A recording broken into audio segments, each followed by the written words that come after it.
رئيس الحرس الملكي الفريق الأول الركن سهيل بن صقر مطيري. معالي نائب رئيس الحرس الملكي الفريق خالد بن محمد الذويبي.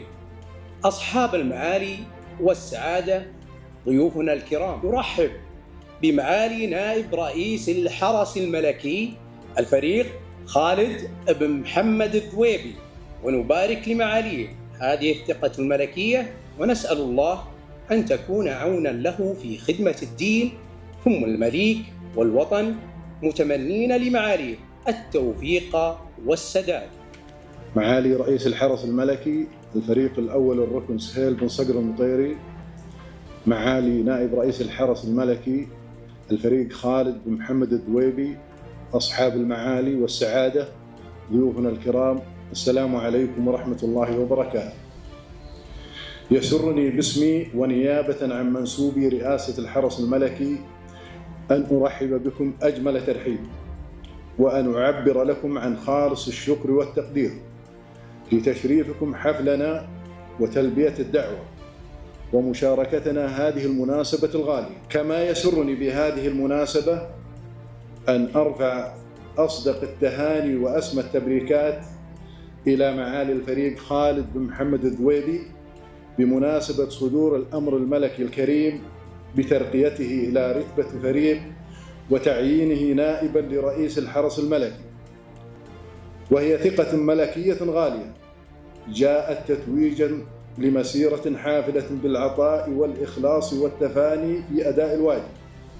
نسأل الله تعالى لمعاليه العون والتوفيق والسداد في خدمة الدين ثم المليك والوطن.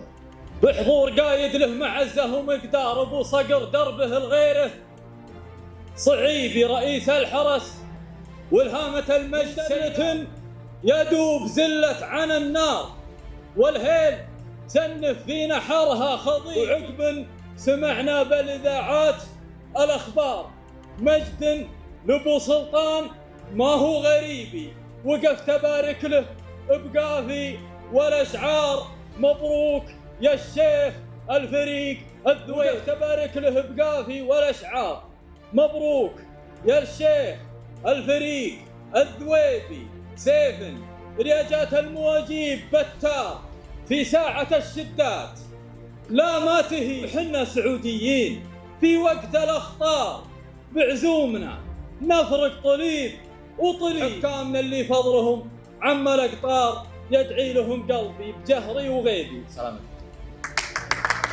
أنا سعودي ولاية ما هو مشتبه، ولا يزاود عليها للقلوب المراض، السيدي خادم البيتين والمنصب سلمان أخو نوره اللي لاح برقه هنا، مليكنا اللي لشعبه فارج المكروه، وعلى عدوين بيت الله نار وشواظ، والأميرنا اللي يغلب القوم ما تغلبه، لمرهم طار يسمع عودوا في الرباط، محمد اللي عنا لما دحم منكبه لين انبلق نور عزه فوق 7 الأراض، ومبروك للي تسامى وارتقى مركبه، وعدى على راس عيطه وافتخر واستهاض، نال الثقة من ملوك الدار واطيب هبه، يستاهل اللي مواقفه ما هي بافتراض، خالد بن محمد اللي سعد من يندبح حر طلوعه يسبب للخصوم انتفاض. الله يوفقك ويدلك الما نرغبه، خدمة ملوك كرمهم فالمخاليق فاض.